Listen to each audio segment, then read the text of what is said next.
Hey, you know, for children of God, there is always a line to draw with anything or anyone in the world. Here's what I mean by that. Christians, we can never fully embrace the world because this world is passing away.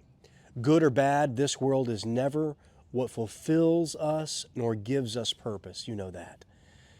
We who are adopted by God now belong to Him. We've been set apart for Him, His glory, His purposes.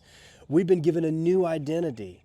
You know, Ephesians 5 verses 1 through 2 tells us, "Therefore be imitators of God as beloved children and walk in love just as Christ also loved us and gave Himself up for us, an offering and a sacrifice to God as a fragrant aroma." Paul would go on to write, because of this, do away with all the sin in our lives, right? I mean, run from sexual sins, put to death anything not of God in us. And then he says this, to not become partakers with the world. In other words, don't join in with them because that was your former life. Rather, expose the darkness. Let the world see that you're different now. You see, there is a line to draw with anything and anyone as children of God. Now, what about the good things in life? How about children, spouses, food, drink, anything good? Is there a line to draw with them? Yes. You see, any good gift from God can be taken too far. It can be abused. I can make my spouse an idol.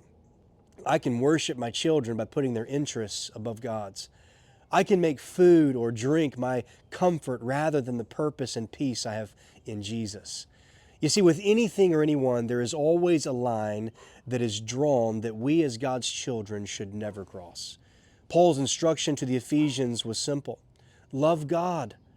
Walk as beloved children, just like His Son Jesus, who came not to do His own will, but the will of Him who sent Him. In Paul's letter, he tells the Ephesians to try and learn what pleases the Lord, or rather, to prove to the world around you, whether to those closest to you or to strangers you come across, what pleases God. Be that child that honors Him, loves Him, obeys Him, and whose aim in life is to glorify Him above all else. Brothers and sisters, let your light shine in the darkness. God bless.